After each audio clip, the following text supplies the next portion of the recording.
Hello guys, welcome back to my channel. Today in this video I'm going to show you how you can change your password in Lovoo account. So first of all, open the app.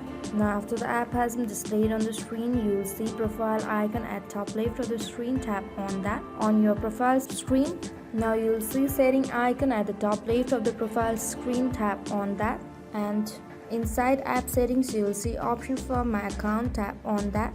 Here you will see option of change password. Again tap on that, and in the given text bar you must enter your old password and a new password twice for confirmation. After you enter password in all three text bar, tap on change password, which is at bottom of the screen.